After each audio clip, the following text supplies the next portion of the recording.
2025 సంవత్సరం మే నెలలో కుంభరాశి వారికి ఏ విధంగా ఉండబోతుంది, వాళ్ళు ఎలాంటి జాగ్రత్తలు తీసుకోవాలి, అవన్నీ గురువుగారిని అడిగి తెలుసుకుందాం. 2025 సంవత్సరం మే నెల 11వ రాశి కుంభరాశి. ఈ కుంభరాశి చాలా గొప్ప రాశి, చాలా ఉన్నతమైన వాళ్ళు.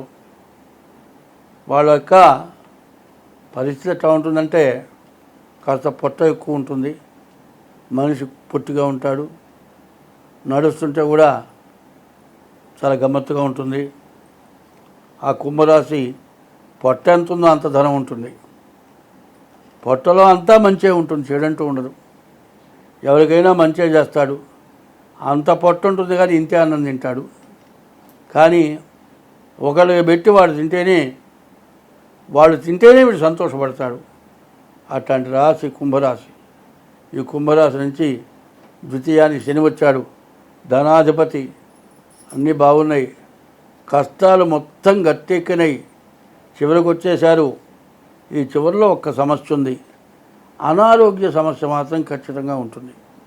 ఈ అనారోగ్య సమస్య నుంచి తట్టుకొని బయటపడాలంటే ఎంతో జాగ్రత్త అవసరం.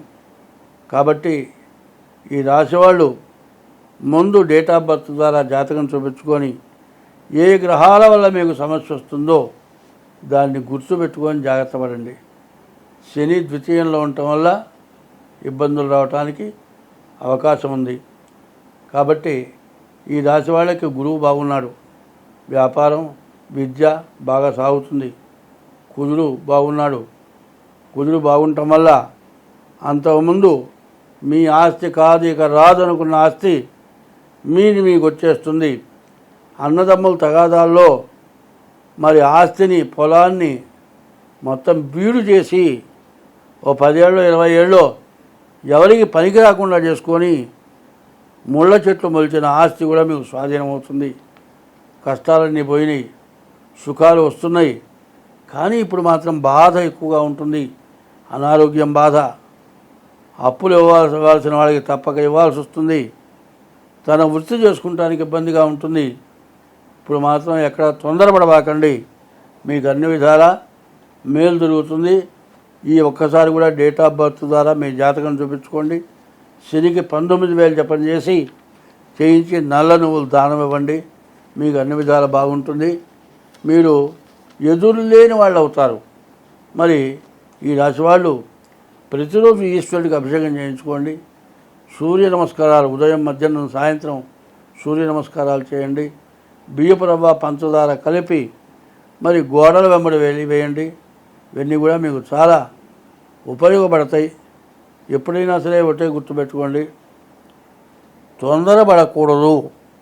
ఎంత కష్టం వచ్చినా, ఎంత కోపం వచ్చినా కోపాన్ని ఇముడ్చుకోవాలి.